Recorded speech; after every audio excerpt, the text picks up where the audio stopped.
US President Donald Trump has tweeted ahead of his meeting with Prime Minister Modi on the sidelines of the G20 Summit today. He said that he is looking forward to meeting Prime Minister Modi and discussing the increasing tariffs against United States. Trump also added that he found India increasing the tariffs unacceptable.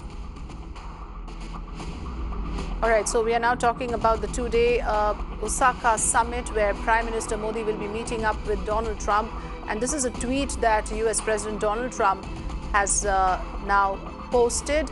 Prime Minister Modi, remember, is in Japan for the G20 summit. At the summit, issues like women's empowerment, digitization and artificial intelligence will be discussed, along with global challenges like terrorism and climate change.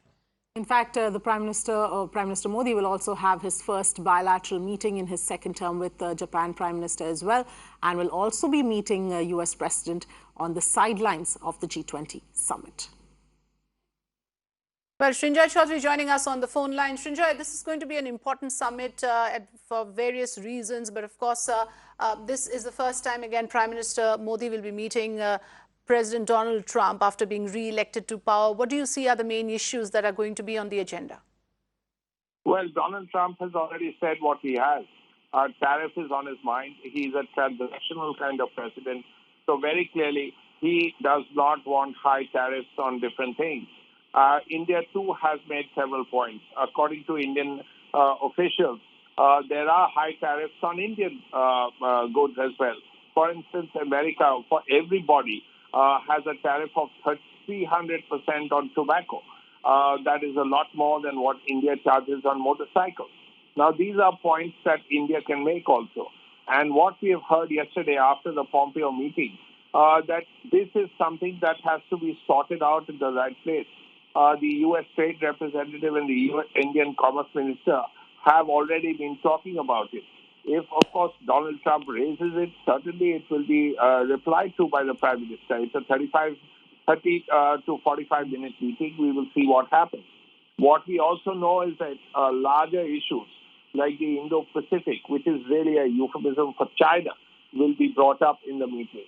And right after that will be a meeting where Trump, Modi, and Japanese Prime Minister Shinzo Abe will be there. So apart from that, of course, these two are the big meetings, but these are not the only two big meetings. There are two meetings where Xi Jinping of China, Vladimir Putin of Russia, and Modi will be present. And these are the RIC meeting, which is a trilateral, similar to the America, India, Japan meeting. This is a India, Russia, China meeting, where all three leaders will be present. And importantly, there will be another meeting of the BRICS. Now, BRICS is Brazil, Russia, India, China, South Africa. Again, you see that Russia, China, and India will be present, along with Brazil and South Africa. Right. So all these are big meetings, and we will have to see what happens as a result of these meetings. Right. So there will be several bilateral and multilateral interactions all lined up in Osaka, and this comes as a stepping stone as well for India hosting the G20 Summit in 2022. Thanks, Srinjoy, for joining us with your valuable inputs.